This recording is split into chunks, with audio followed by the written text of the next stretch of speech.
In this video, I want to share you a new and updated CBO strategy that you can use and utilize in 2019.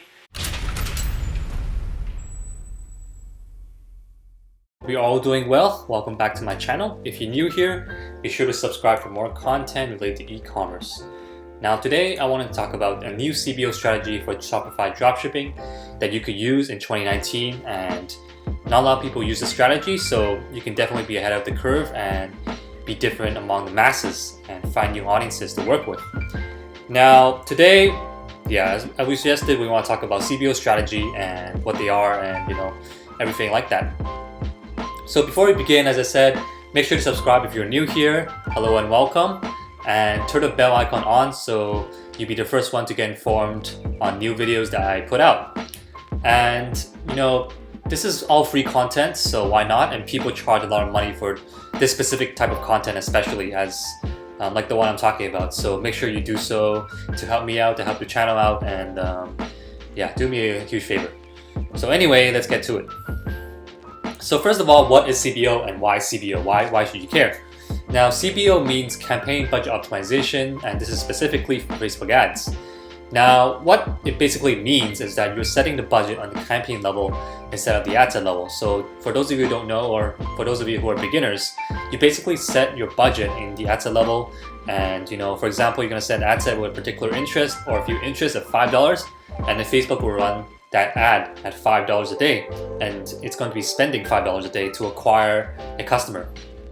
So instead of that, basically you're going to set the budget in the campaign level, and then Facebook will actually choose where to allocate your budget and optimize it accordingly. So in theory, it should save you a lot of money, and it should be more efficient as well. Now, it's not always the case, as Facebook is inconsistent, as you know, and CBO is still relatively new. So of course, there are no guarantees. If you don't really know what I'm talking about right now, you can actually watch my other CBO. I actually have another CBO video for you guys that covers more in depth about what it is. There'll be a link down below if you're interested. Now, why should you care? Well, it's because CBOs will be mandatory in 2019 of September, and so you really have to get ready to get to know it better and understanding the concept behind it, how to run it, and finding a strategy that works for you. Now, the time is coming close, so now is a good time to start if you haven't already, and I definitely recommend you start implementing, especially after watching a couple of other videos and my video right now. So this is just a visual example of what it means. Basically, I'm not going to go too in depth about it because I already explained it in another video, but basically it's just going to be setting the budget in the campaign level, as you can see here, and then Facebook will choose which ad set will work the best, and then optimize accordingly and put more of the budget that works into whatever works. So now to the meat and potatoes. Now, I really recommend you take notes for this one because it is going to be really valuable and something that could be overwhelming, but bear with me here. So let's say you have a winning product already in your general store or niche store or whatever, your branded store. Basically what you would do is put 20 single interest into one CBO. Now we call this a CBO test campaign. You can actually name it as such in the campaign level. Basically, you're going to let it run for about 2 to 3 days, and then you're going to see which single interests pop off. And by pop off, I mean finding interests that work and are winning audiences. So if that's the case, you're going to take the interests that have been performing well. Usually that means 2+ sales in a matter of 2+ days, and your return on ad spend, your ROAS, will be like 2+ or 3+, preferably, or 4+ even better. And you're going to duplicate that into a new CBO. So you're going to take that interest, you're going to duplicate it into a new CBO, and then have 5 times of that same interest. So for example, if you have an interest, like for example, fitness, and that's working really well for your fitness related product, you're going to take the fitness audience and then you're going to duplicate into a new CBO and duplicate that 4 times. So in total, there's going to be 5 times of the same audience into the CBO. And later on, you're going to put that budget to $25 to begin. Now you can see here, I wrote 1 interest to 5x. Actually, it should be 4x, my bad. So 5 in total into one CBO, and you set the budget to $25 to begin. Now, you're going to do that for every interest that has been working. So usually if you have a winning product, you're going to have sales, 2+ sales, 3+ sales in more than one ad set. So what you're going to do is you're going to do the same thing for all the interests that have been working, and you're going to set it for $25. Now, the fourth step here is every 2 days or so, usually the ad sets will perform good because the audience itself is good. So in theory, you should be getting sales and quite profitably in the front end. So if this is the case, there are two ways to scale your ad sets and your ads, or also known as increase the budget. So first way you could do it is you're going to duplicate the same campaign, change nothing about it, and then you're going to double the budget. So for example, if you have that fitness related audience at $25 a day, after 2 days or so you had 3 or 4 sales, you're gonna duplicate that, and then you're gonna change nothing and then change the budget to $50. Now the second way of doing it is to really increase the budget on the existing ad set, so you're not going to duplicate it, and then you're going to increase the budget by no more than 50% every 1 to 2 days.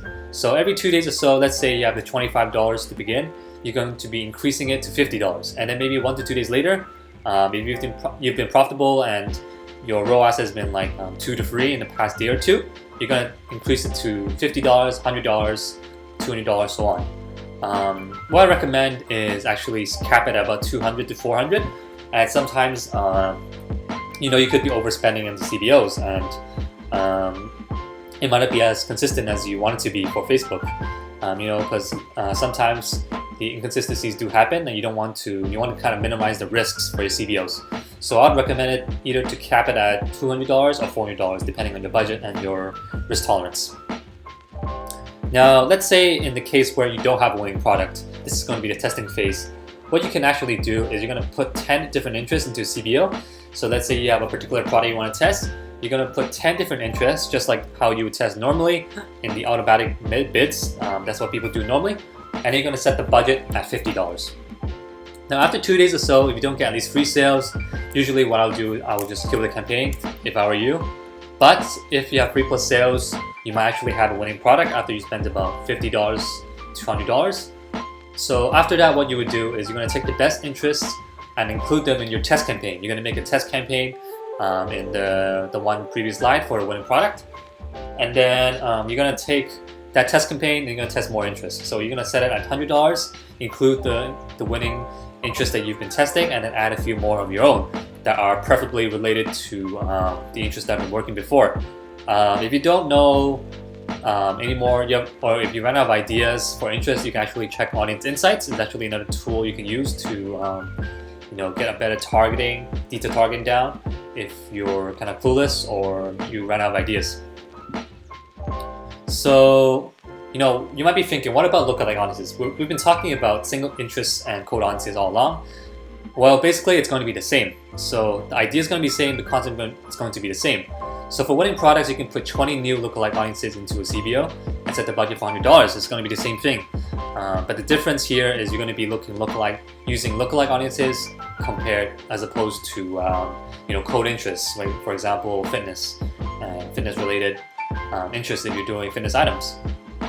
Now you can do 1 to 10% for specific events like purchase and whatever. So for example, purchase lookalike for 1% to 2%, 2 to 3, and so on, all the way to 10%. And then you're going to do it for, let's say, United States, depending on what country is working the best for you. Usually it's going to be United States or the big 5 countries. So you could do 1 to 10%, that's already 10 interests. And you can also do, you can actually stack them together. You could do purchase and initiate checkout in one campaign, or you could do 95% video views and 75% video views in one campaign, and so forth. I hope you get the point.